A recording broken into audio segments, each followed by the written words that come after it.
Em nome do Pai, do Filho e do Espírito Santo. Amém. Inspirai, ó Deus, as nossas ações e ajudai-nos a realizá-las.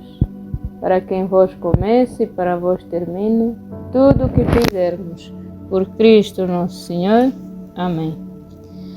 Olá, amados e amadas do Senhor. Sejam todos bem-vindos ao nosso canal Salvar Almas. Estamos a começar uma série de vídeos relacionados à Santa Missa.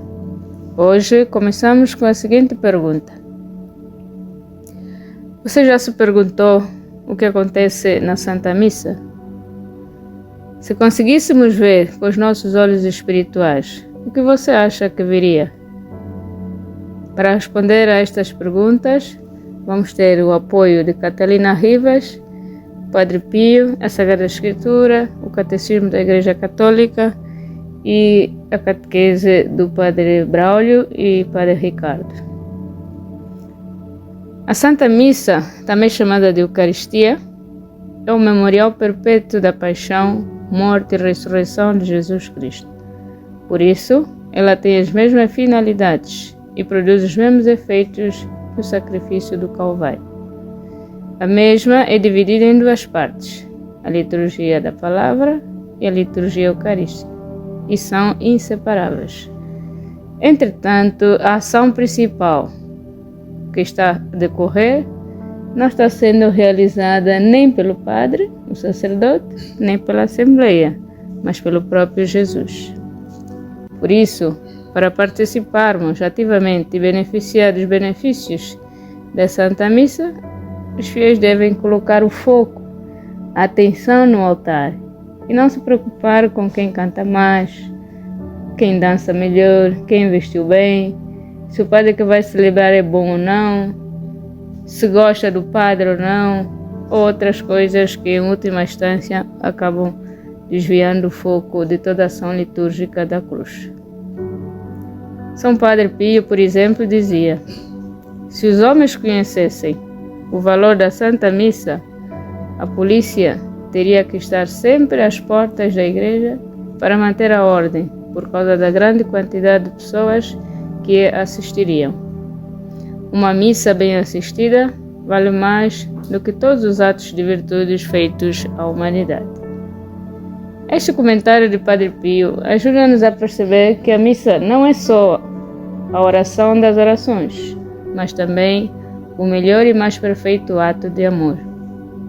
Ainda neste sentido, o Catecismo da Igreja Católica, no seu parágrafo número 1324, diz que a Eucaristia é a fonte e o ápice de toda a vida cristã. É o resumo da nossa fé, diz o Catecismo no número 1327. E no seu parágrafo 1326 continua: pela Santa Missa, nós nos unimos à liturgia do céu e antecipamos a eternidade. Irmãos, isso significa que não há católicos sem missa, pelo menos a missa dominical, porque é aí que professamos o que cremos. É na missa que renovamos e testificamos a nossa fé, alimentamos-nos e fortalecemos-nos para o combate diário. E que combate, meus irmãos! A Sagrada Escritura, porém, em 1 Coríntios 11, 23 e 25, mostra-nos o que fazer e por que realizar a Santa Missa. E diz que o Senhor Jesus, na noite em que foi entregue, tomou o pão e depois de dar graças partiu e disse: isto é o meu corpo que será entregue por vós. Fazei isto em minha memória. Do mesmo modo, depois de cear, tomou o cálice e disse: este cálice é a nova aliança no meu sangue. Todas as vezes que o beberdes, fazei em minha memória. Quando Jesus diz: fazei isto em minha memória, rapidamente podemos dizer que a celebração da Santa Missa é uma ordem de Jesus. Por isso, não se entende que um católico desobedeça a Jesus e a sua igreja, furtando-se a Santa Missa e colocando-a em segundo plano. Irmãos amados do Senhor, faltar à missa por preguiça é pecado grave e precisa de confissão. E o que é que nós vemos no nosso dia a dia? Irmãos que por preguiça faltam à missa e no domingo seguinte estão na fila da comunhão, como se nada tivesse acontecido. Porque não têm noção do quanto isto fere Jesus e mostra o nosso desinteresse pelo amor que Ele nos tem. Jesus querendo se unir a nós na Santíssima Eucaristia e nós dormindo tranquilamente. A missa é o pequeno céu na terra, onde podemos ver, sentir, comungar e amar o amado Jesus. Então, irmãos queridos, para nos ajudar a compreender melhor o que acontece na Santa Missa, vamos apoiar-nos na revelação de Nossa Senhora a Catalina Rivas, missionária leiga do Coração Eucarístico de Jesus, Bolívia, e também na revelação de Jesus a São Padre Pio. Como já disse, a missa é dividida em duas partes, mas Nossa Senhora queria que Catalina visse o que acontecia em momentos específicos da Santa Missa e pediu que ela levasse ao conhecimento de todos esta visão, esta revelação. E são eles os momentos específicos que Nossa Senhora mostrou a Catalina Rivas. O primeiro momento é a oração penitencial. Diz Nossa Senhora: este é o momento que devemos refletir sobre as nossas culpas e pedir a Deus com toda a contrição possível. Não devemos esquecer as pequeninas falhas, como chegar tarde da Santa Missa, faltar com a caridade nas palavras, a falta de paciência com o próximo, etc, etc. E Nossa Senhora fez questão de lembrar a Catalina o que ela tinha feito nesta manhã. Ao sair de casa às pressas para a Santa Missa, faltou com a caridade nas palavras ao responder sua irmã. É importante chegar cedo à missa para fazer uma preparação com silêncio e pequenas orações ao Espírito Santo, à Virgem Maria e ao nosso anjo da guarda, para que Jesus se sinta confortável e amado em nosso coração ao recebermos Jesus. Um segundo momento é o momento do glória. Este é o momento em que devemos glorificar e bendizer o Senhor com todo o nosso amor. Dar glória à Santíssima Trindade em reconhecimento pelas criaturas que somos nós. E devemos, segundo Nossa Senhora, pensar em cada palavra do glória. Glória a Deus nas alturas e paz na terra aos homens por Ele amado. Até o fim. Cada palavra deve fazer sentido em nosso coração, em nossa alma. O terceiro ponto é o ponto da liturgia da palavra. É o momento em que devemos estar atentos às leituras e à homilia, porque é o próprio Deus que nos fala através da sua palavra, disse Nossa Senhora. É preciso escutar as leituras da missa como sendo dirigidas a nós, pessoalmente. Ao nos prepararmos para ouvir a palavra de Deus, Nossa Senhora nos ensina uma pequena oração e diz assim: Senhor, quero escutar a vossa palavra, que ela cresça, que ela se desenvolva, que ela me transforme e dê muitos frutos de conversão e caridade para os irmãos. É importante, irmãos, ouvirmos a palavra de Deus, mas esta palavra precisa fazer com que a nossa vida mude. Não podemos ser a mesma pessoa depois de seguirmos a palavra. Não podemos consultar a Bíblia como um livro qualquer, mas como a própria palavra de Deus que se concretiza em nossa vida. No ofertório, Nossa Senhora diz que é o momento, é a prisão de Jesus, é a hora em que Jesus vai ser entregue. É a hora em que Jesus se oferece para morrer por nós.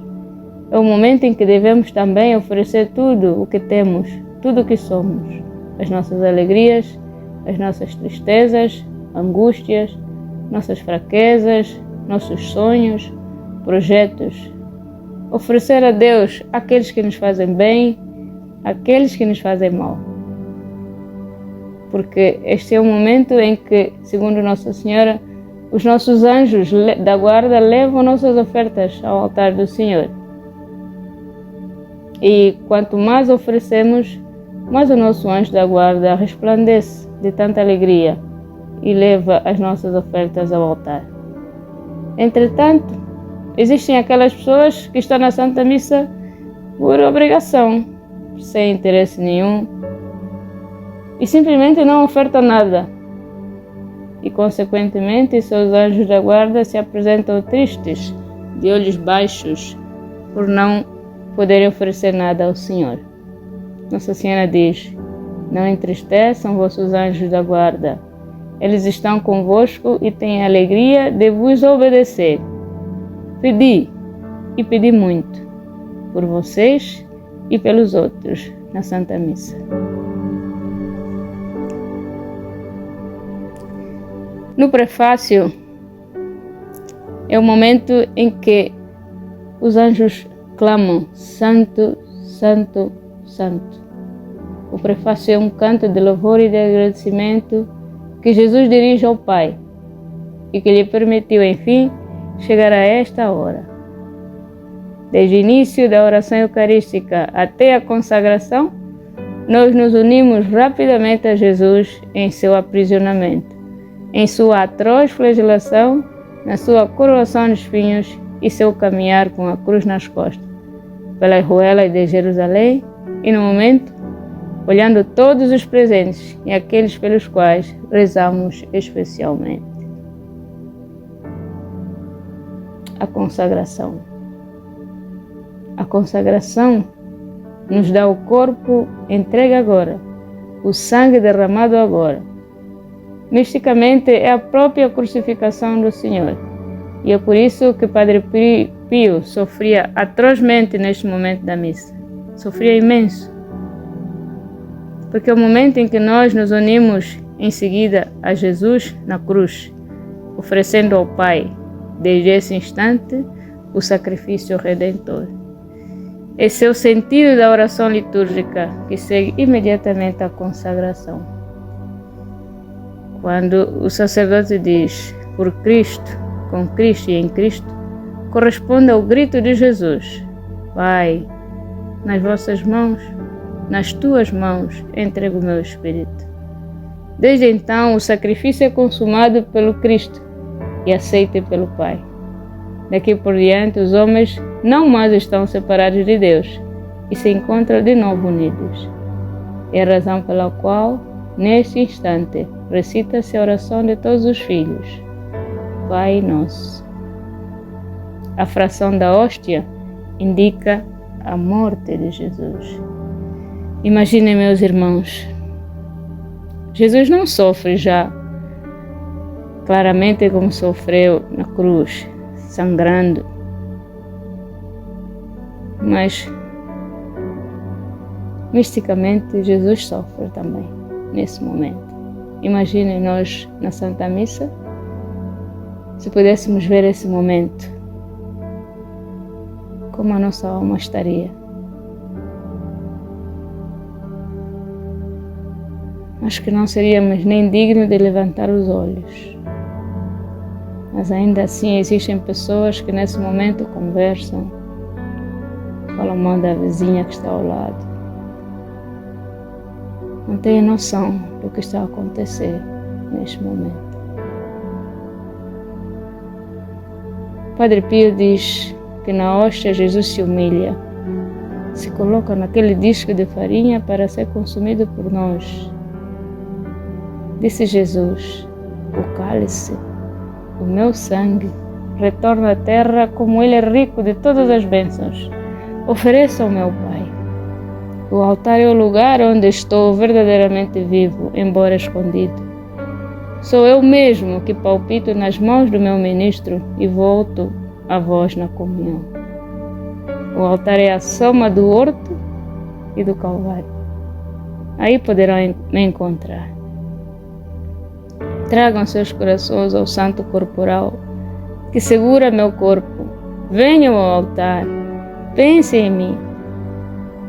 Muitas pessoas viajam à procura de lugares santos, de terras onde passou Jesus, e esquecem que diante dos nossos olhos, no altar, podemos ver, podemos comungar Jesus vivo em corpo e alma. Por isso, quando o celebrante diz: santificai estes dons, irmão, coloca-te de joelho.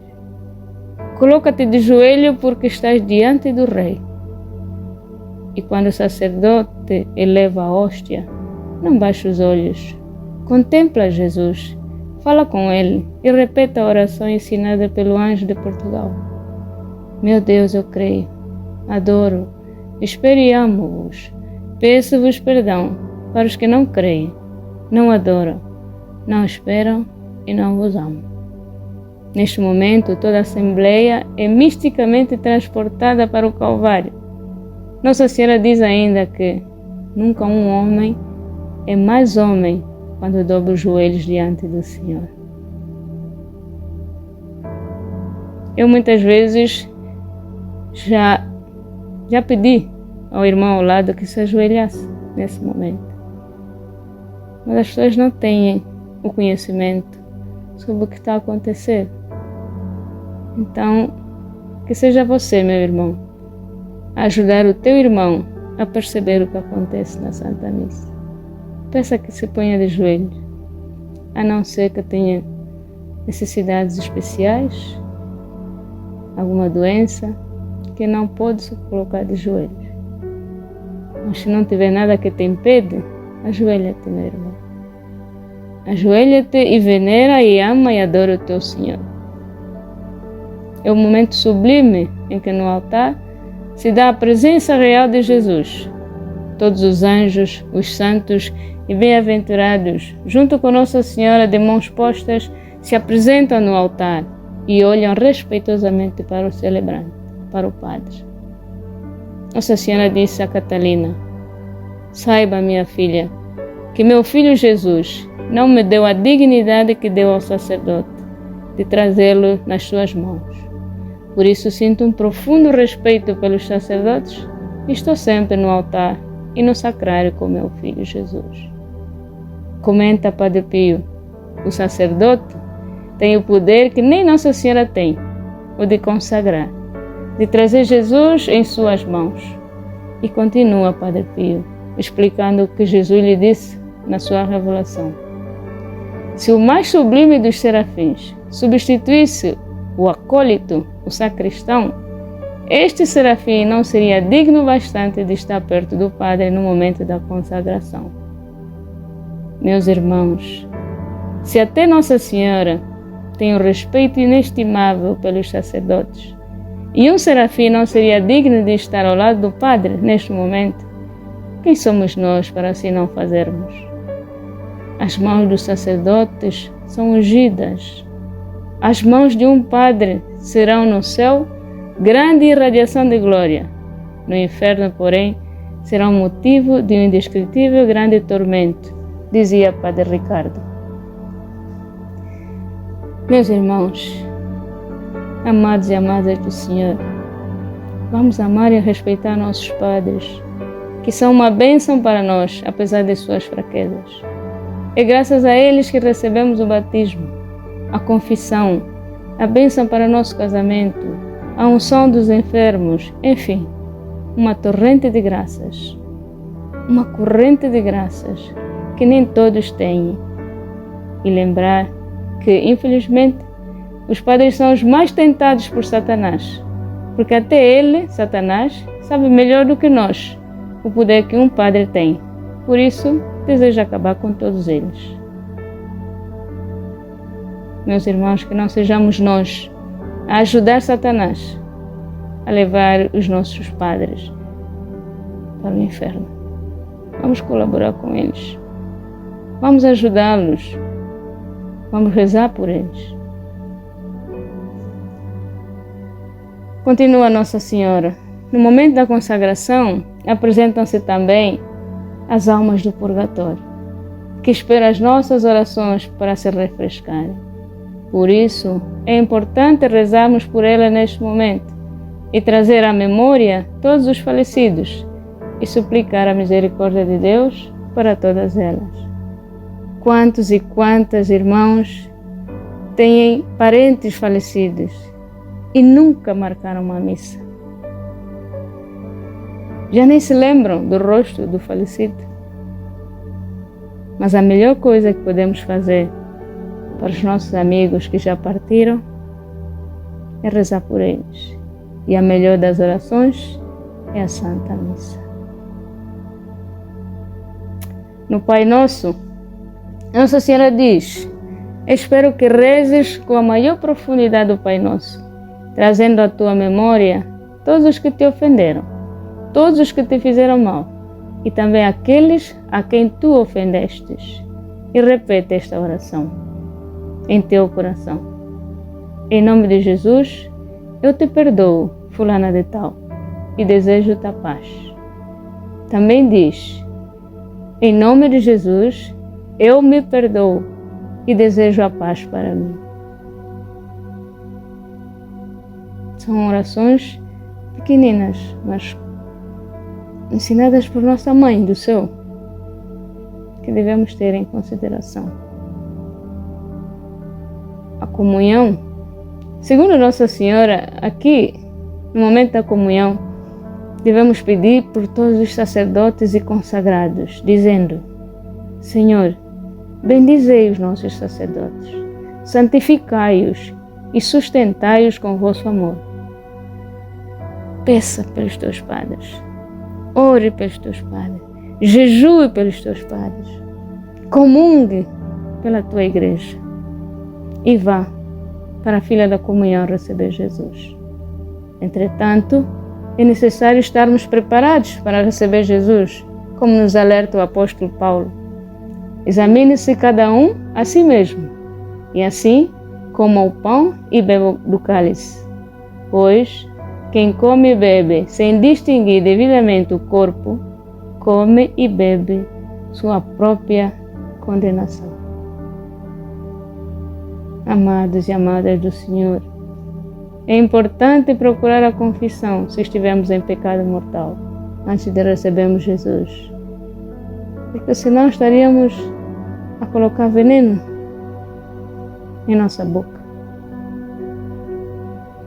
Como é que podemos colocar Jesus, o Santo dos Santos, numa caixa de lixo, num contentor? Procuremos a confissão para recebermos dignamente o corpo e o sangue de Jesus.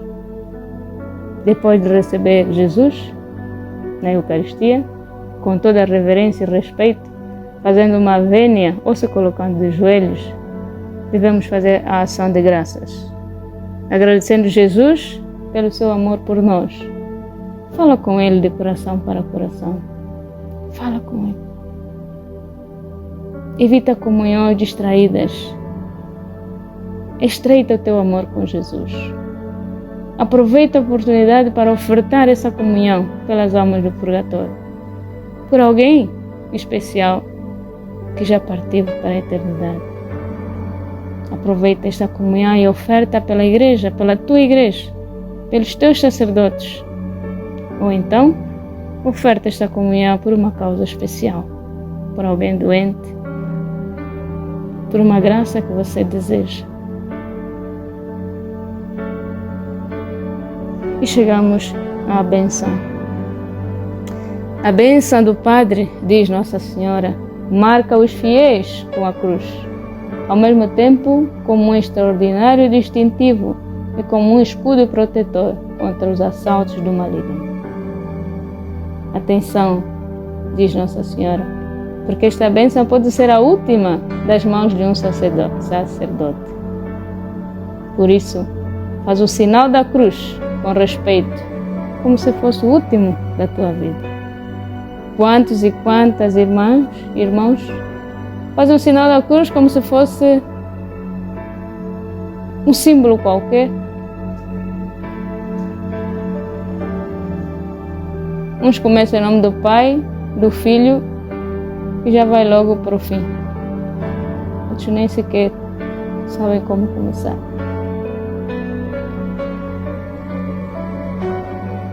E Jesus diz, na revelação a Santa Catalina: minha filha, não saia às pressas da Santa Missa.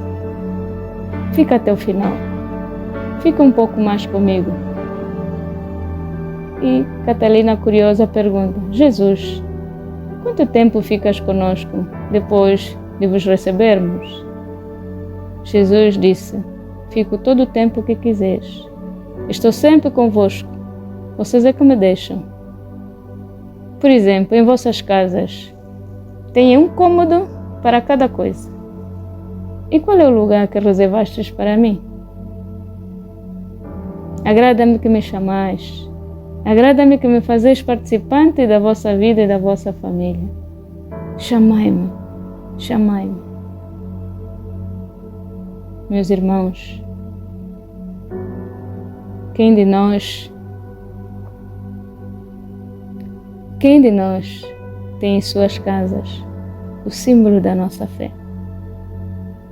Quem de nós tem em sua casa um lugar específico de oração? Quem de nós tira um tempinho para falar com Jesus? Entregar a Ele os nossos sonhos, as nossas misérias, as nossas dificuldades. Temos sala de estar, temos cozinha, casa de banho. Qual é o lugar que Jesus tem em nossa casa? Temos algum cômodo específico para a oração, para Jesus? Pensemos nisso, meus irmãos. Pensemos nisso. Vamos buscar mais a nossa fé. Vamos amar aquilo que a igreja nos oferece. A nossa igreja é linda e maravilhosa. Tem coisas incríveis. Vamos apossar da nossa fé. Espero ter ajudado com esta pequena reflexão. Que o Espírito Santo nos ajude, oriente, e que a partir de hoje possamos participar da Santa Missa com mais amor, com mais respeito e devoção, para usufruirmos de todos os benefícios que ela nos oferece. Para mais informações sobre as revelações a Catalina e a São Padre Pio, podem consultar os links na descrição. Se ainda não é inscrito, inscreva-se no canal, ative o sininho e deixe o seu like. Muito obrigada a todos. Fiquem com Deus. Jesus, Maria e José, eu vos amo. Salvai almas.